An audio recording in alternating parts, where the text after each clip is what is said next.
கர்த்தருடைய பரிசுத்த நாமத்துக்கு மகிமை உண்டாவதாக. இந்த 119ஆம் சங்கீதம் ஒரு வித்தியாசமான ஒரு சங்கீதம், அநேக பாகங்களாக பிரிக்கப்பட்ட சங்கீதம். இது எல்லாத்தையும் ஒரே நாளில் வாசித்து ஒரே நாளில் தியானிக்க முடியாது. இதில் அநேக ரகசியங்கள் இருக்கிறது, அதிசயங்கள் இருக்கிறது, மறைபொருள்கள் இருக்கிறது. அதெல்லாம் சொல்லி முடியாது. இந்த நாளிலே நாம் தியானித்த இந்த 41ஆம் வசனத்திலிருந்து 64ஆம் வசனம் வரைக்கும் கூட தியானிக்க முடியாது. ஒரே ஒரு வசனத்தை தான் இன்றைக்கு தியானிக்க போகிறோம். வாசிக்கலாம். 49ஆம் வசனம்.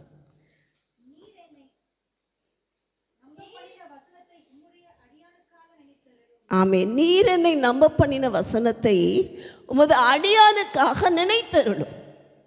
இதுதான் இந்த சங்கீதத்தின் வாக்குத்தத்தம். கர்த்தர் நமக்கு கொடுக்குற வாக்குத்தத்தம் என்னது?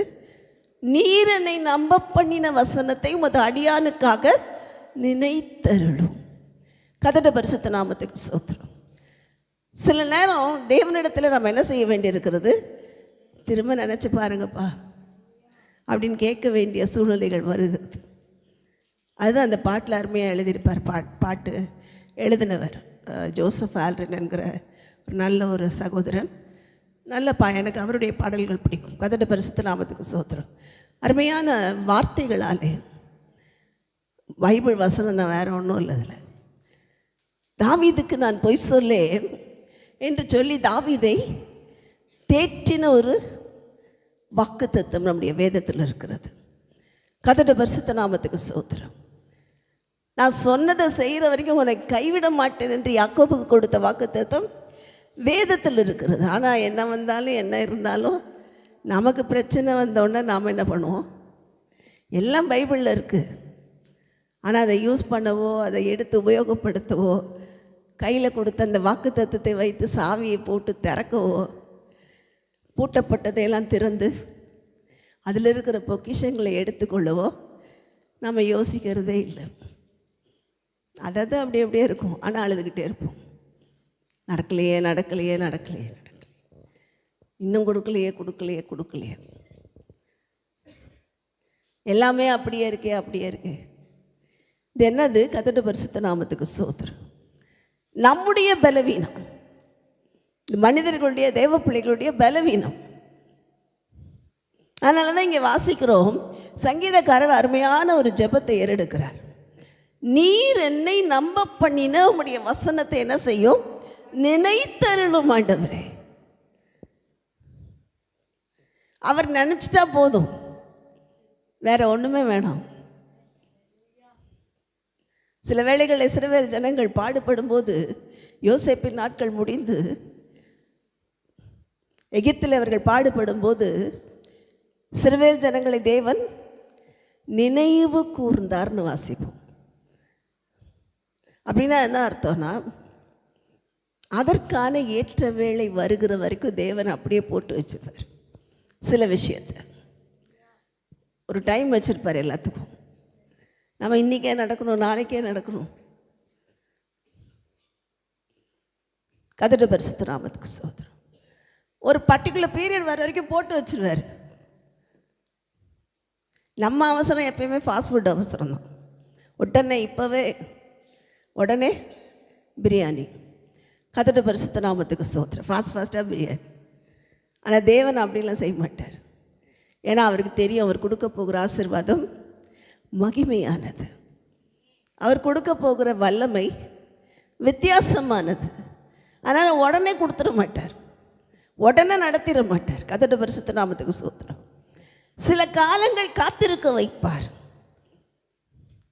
அவருடைய நினைவு கூறுதல் வருகிற வரைக்கும் அப்படியே போட்டு வச்சிருவார். கர்த்தருடைய பரிசுத்த நாமத்துக்கு ஸ்தோத்திரம். அப்புறம் தான் கிரியை செய்ய ஆரம்பிப்பார். இப்போ இங்கே பார்க்கிறோம், இஸ்ரவேல் ஜனங்கள் சில வருஷங்கள், சில காலங்கள், கிட்டத்தட்ட 430 வருஷங்கள் அவர்கள் பாடுபட வேண்டியது தேவனுடைய திட்டமாக இருந்தது, தேவனுடைய தீர்மானமாக இருந்தது. கர்த்தருடைய பரிசுத்த நாமத்துக்கு ஸ்தோத்திரம். ஏன்னா அவர் கொண்டு போக போகிற இடம் வித்தியாசமானது. அதனால் இங்கே வச்சே ட்ரெயின் அப் பண்ணாதான் இவங்க கானானில் போய் ஒழுங்காக இருப்பாங்கன்னு ட்ரைனிங் கொடுக்க தான் சில காலங்கள் அவர்களை போட்டு வச்சுட்டார். அப்படியே விட்டார். சொல்லுவாங்க ப்ரமோஷன் கூட சில நேரம் கம்பெனியில் கொடுக்கவே விட மாட்டார், அப்படியே போட்டு வச்சுருவார். அந்த குறிப்பிட்ட டைம் வர வரைக்கும் டியூ டைம் என்று வேதத்தில் வாசிக்கிறோம். ஏற்ற காலத்தில் சகாயம் செய்யும் கிருபை, அது கிடைக்கிற வரைக்கும் அப்படியே விட்டுருவார்.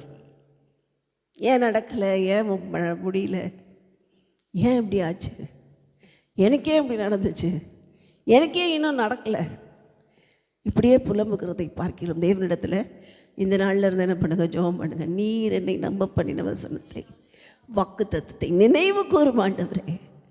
நீங்கள் சொன்னீங்கல்ல, நினைவு கூறுங்க, சொன்னதை செய்யுங்க ஆண்டவரே. கேட்டு பாருங்க செய்கிறாரா இல்லையான்னு. விசுவாசமே உலகத்தை ஜெயிக்கிற ஜெயம். விசுவாசம் இல்லைன்னா ஒன்றுமே நடக்காது. கர்த்தருடைய பரிசுத்த நாமத்துக்கு ஸ்தோத்திரம். அடிக்கடி நான் சொல்லியிருக்கிறேன், சாட்சிக்காக மாத்திரமல்ல, அநேகரதில் பழகி கொள்ளுகிறதற்காக சொல்லியிருக்கிறேன். எனக்கு 2-3 முறை பிள்ளைகள் பிறந்து மரித்த போது நாங்கள் போகும்போதெல்லாம் என்னுடைய மனமெல்லாம் டாக்டர் என்ன சொல்ல போகிறாங்க, ரிப்போர்ட்டில் என்ன வரும், ஸ்கேனில் என்ன வரும், இந்த பயத்திலே உள்ளே போவோம் ஹாஸ்பிட்டலுக்குள்ளே போகும்போது. கர்த்தருடைய பரிசுத்த நாமத்துக்கு ஸ்தோத்திரம். டாக்டர்ஸ் வேறு சொல்லிட்டாங்க, இனிமேல் குறையாதான் பிறக்கணும். போகும்போதெல்லாம் இந்த தாட்டில் தான் போவோம். ஆனால் நாங்கள் அதுக்கப்புறம் ஊழியத்தை போங்க ஆண்டவரே, நீங்கள் கொடுத்தாலும் கொடுக்கலனாலும் எங்களுக்கு கொடுத்த ஊழியமே பிள்ளை நினச்சி செய்கிறோன்னு சொல்லி ஊழியத்தின் பக்கமாய் திரும்பி ஊழியத்தை ஆரம்பித்த போது சில வருஷங்கள் ஆண்டவர் அமைதியாக இருந்தார். நான் பைபிள் ஸ்டடி எடுத்துகிட்டு இருக்கேன். அப்போ ரெகுலராக புதன்கிழமை பைபிள் ஸ்டடி நடக்கும். கர்த்தருடைய பரிசுத்த நாமத்துக்கு ஸ்தோத்திரம். அப்போ உபாகமம் 28ஆம் அதிகாரம் 1ஆம் வசனத்தை வச்சு பேசிகிட்டு இருக்கிறேன். 28ஆம் அதிகாரத்தின் காரியங்களை தான் விளக்கி கொண்டிருக்கிறேன். கர்த்தர் உன் ஜனங்களுக்குள் உன்னை மேன்மையாக வைப்பார். அதில் அந்த வசனங்களில் வரும்போது ஆணிலாகிலும் பெண்ணிலாகிலும் மலடு இருப்பதில்லை, இதையெல்லாம் சொல்லி தான் அன்றைக்கி பைபிள் ஸ்டடி எடுத்துகிட்ருக்கேன். எடுத்துகிட்டு இருக்கும்போது எனக்குள்ள ஒரு யோசனை, ஏன் ஆண்டவரே அப்போனா எங்கள் இதில் ஏன் இப்படி விட்டுட்டீங்க, எங்களை ஏன் விட்டுட்டீங்க என்று சொல்லி ஆண்டவரிடத்தில் கேட்குற இருதயத்தில் வாய் திறந்து கூட கேட்கல, ஏன் ஆண்டவரை விட்டுட்டீங்கிற ஒரு கொஸ்டின் மார்க். ஏன்னா நான் தியானிக்கிற வசனம், சொல்லிக் கொடுக்குற வசனம் அது மேன்மையாக வைப்பார். அப்போ இதை சொல்லி பிரசங்கம் பண்ணிவிட்டு இதுதான் மேன்மை, நமக்கு கொடுக்கப்பட்ட பிள்ளை ஊழியந்தான் அப்படின்னு யோசிச்சுட்டு இருக்கும்போது ஆவியானவர் பேசுகிறார். அந்த வருஷத்தில் கர்த்தர் பேசுகிறாரான்னு ஒரு குரல், குழந்தைய கொடுப்பேன். அப்போ என்னை நடத்தின அக்காவும் சொன்னாங்க, இந்த தரம் நீ பழைய மாதிரி பழைய காரியங்களை யோசிக்காத, அப்படி ஆகிடுமோ இப்படி ஆகிடுமோ, டாக்டர் இதை சொல்லிடுவாங்களோ சொல்லிடுறதை யோசிக்காத, தேவன் செய்வார். என்னுடைய எல்லா பலவீனத்தின் மத்தியில் தேவன் பெரியவர், அவராலே கூடாத காரியம் ஒன்றும் இல்லை. இதை மாத்திரம் அறிக்கை பண்ணு. உன்னுடைய இருதயத்தில் பழசெல்லாம் மறந்துட்டு இனி நடக்கிற காரியங்களுக்காக துதி என்று சொல்லி என்ன செய்தார், கர்த்தர் என்னோடு கூட அவங்கள எனக்கு ஆலோசனை கொடுக்க உதவி செய்தார். ஏன்னா ரட்சிக்கப்பட்ட புதிது, அதனால் தெரியல அது. அப்போ அவங்க சொல்லி கொடுக்கும்போது சரி நானும் என்ன செய்ய ஆரம்பித்தேன். ஆண்டவரே உமக்கு ஸ்தோத்திரம், நீ செய்த நன்மைக்காக நன்றி, நீ நம்ப பண்ணின வாக்குத்தத்தத்துக்காக நன்றி, அதை நிறைவேற்ற போகிறதற்காக நன்றி. துதிக்க துதிக்க துதிக்க ஹாஸ்பிட்டல் போகிறோம், பயமே இருக்காது. டாக்டர் என்ன சொல்லுவாங்க, டாக்டர் ரிப்போர்ட்டே பார்க்க மாட்டோம். ஸ்கேன் ரிப்போர்ட்டில் என்ன வரப்போகுது பயந்து போய் ரிப்போர்ட் பார்க்கல. கதட்டு பாரு என்ன சொல்ல போகிறாங்களோன்ற பயம் இல்லை. எல்லா பயத்தையும் எடுத்து போட்டார், எல்லா அவிசுவாசத்தையும் எடுத்து போட்டார், நீ நடக்காதுங்கிற அந்த சிந்தையை எடுத்து போட்டார். தேவனால் கூடாத காரியம் இல்லை என்கிற விசுவாசத்தின் ஆவியினால் தேவன் நிரப்பினார். அப்போ தான் கர்த்தர் மகளை கொடுத்தார். அங்கேருந்த இசபெல் ஹாஸ்பிட்டலில் இப்போயும் ஒரு பெரிய ஃபைல் வச்சுருப்பாங்க. எப்படி நடந்துச்சு? நாங்கள் சொன்னதெல்லாம் எங்கள் தேவன் பெரியவர். ஒரு ஹிந்து டாக்டர் தான் எனக்கு கன்ஃபைன்மெண்ட் பார்த்தாங்க. அந்த அம்மாவும் உண்மையாகவே ஓ காட் இஸ் கிரேட் அப்படி சொல்லிட்டு போனாங்க. கர்த்தருடைய பரிசுத்த நாமத்துக்கு ஸ்தோத்திரம். அப்போ அன்றையிலிருந்து இன்றைக்கு வரைக்கும் நம்முடைய தேவன் எப்படி இருக்கிறார்? அவருடைய சர்வ வல்லமை அப்படியே தான் இருக்குது, அவருடைய மகிமை அப்படியே தான் இருக்குது, அவருடைய மகத்துவம் அப்படியே தான் இருக்குது. நம்ம விசுவாசம் தான் அப்பப்போ குறைஞ்சி போயிடுது. அதனால தான் நடக்கலை. அப்போ என்ன பண்ணோம்? இந்த நாளில் தேவன் நமக்கு சொல்லிக் கொடுக்குற காரியம், நமக்கு கொடுத்த வாக்குத்தத்தம் இருக்குல்ல, அதை நினைவு கூறும் என்று நாம் விசுவாசத்தோடு ஜெபிப்போம். கர்த்தருடைய பரிசுத்த நாமத்துக்கு ஸ்தோத்திரம். அவர் நினச்சார்னா அது தடைப்படாது. அவர் சொன்னார்னா எதிர்த்து நிற்க ஒருவராலும் கூடாது. அவர் சொன்னதை செய்யும் அளவும் நம்மை விட்டு விலகவே மாட்டார், கைவிடவே மாட்டார். சொல்லிட்டார்னா அவ்வளோதான், கூடவே இருப்பார்.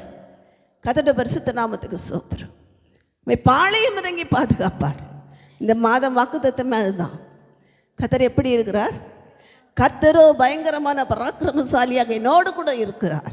ஆகையால் என்னை துன்பப்படுத்துகிறவர்கள் மேற்கொள்வதில்லை. அவர்கள் என்ன செய்வார்கள்? மிகுந்த வெட்கப்பட்டு லட்சை அடைவார்கள். கர்த்தருடைய பரிசுத்த நாமத்துக்கு ஸ்தோத்திரம். இப்போ தேவன் எப்படிப்பட்டவர்? சர்வ வல்லவர். முதல்ல செய்ய வேண்டியது என்னுடைய வாக்குத்தத்தத்தை உறுதிப்படுத்தி விசுவாசத்தை அதிகப்படுத்தி கொள்ள வேண்டும். நம்ம பண்ணினது அப்போ தான் நடக்கும். இஸ்ரவேல் ஜனங்களுக்கும் அப்போ தான் நடந்துச்சு. இஸ்ரவேல் ஜனங்களும் தேவனை நோக்கி கூக்குரலிட ஆரம்பித்தார்கள், அபயமிட ஆரம்பித்தார்கள். அப்போ தான் கர்த்தர் மோசே என்கிற ரட்சகனை அங்கே அனுப்பினார், எகிப்தில் அனுப்பினார். கர்த்தருடைய பரிசுத்த நாமத்துக்கு ஸ்தோத்திரம். அடுத்ததாக நாம் பார்க்கிறோம், தாவீதனோட வாழ்க்கையிலும் அதே தான் நடந்துச்சு. தாவீதுக்கு கர்த்தர் ஒரு வாக்குத்தத்தம் கொடுத்தார்.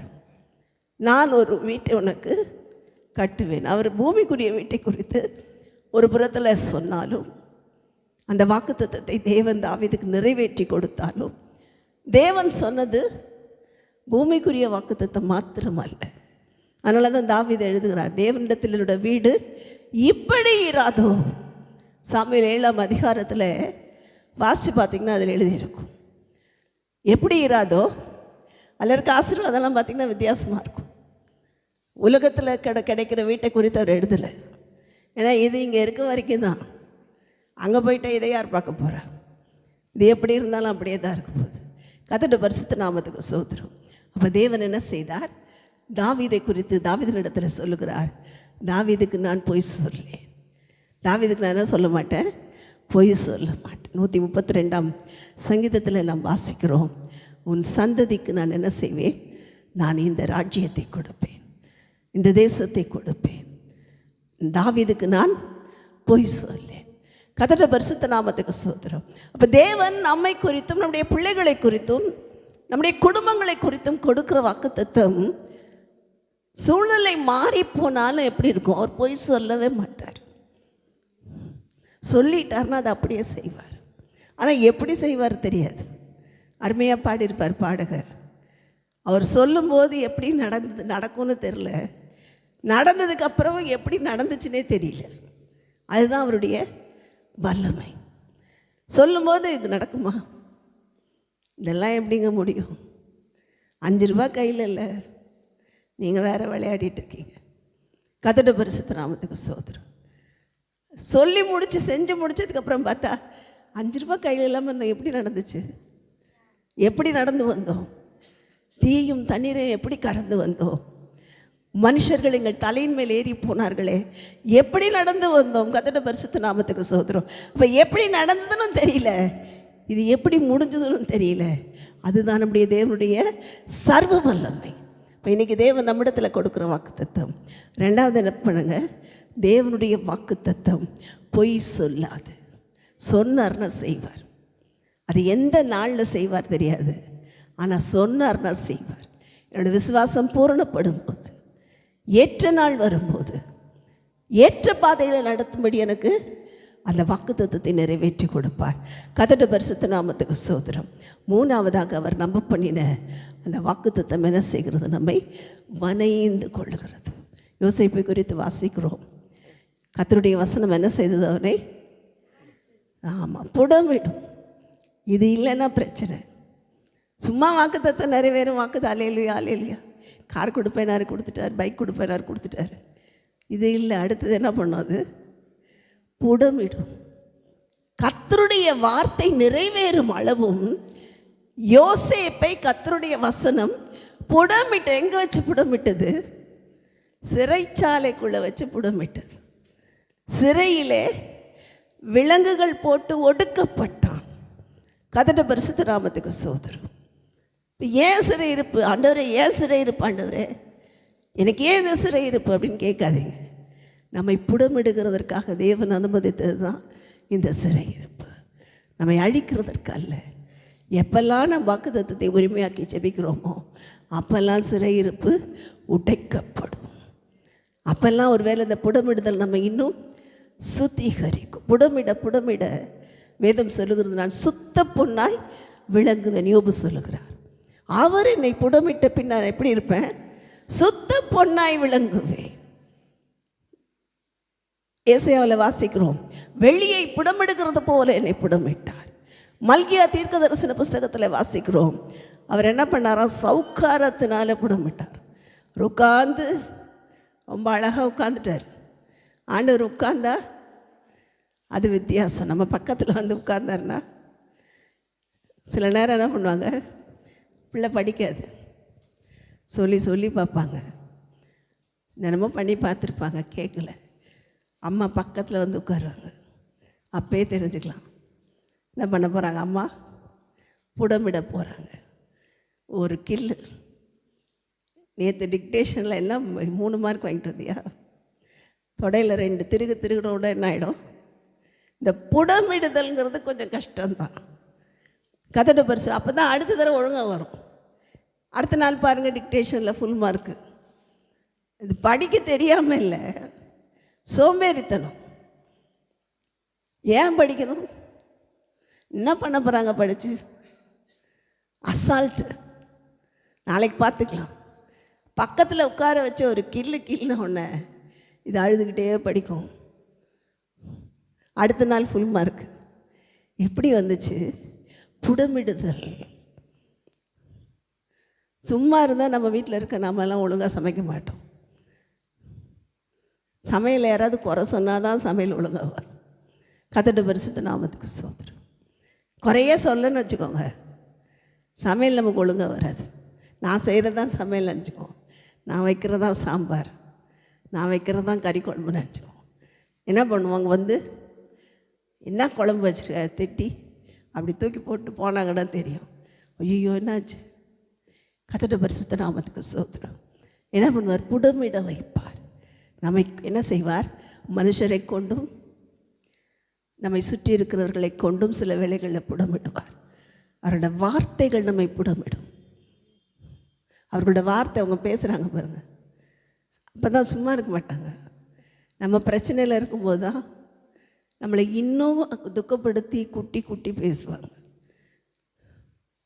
நான் பேசுகிற வார்த்தை நம்மை புடமிடும். கதட பரிசுத்த நாமத்துக்கு ஸ்தோத்திரம். சில வேளைகளில் என்ன நடக்கும்?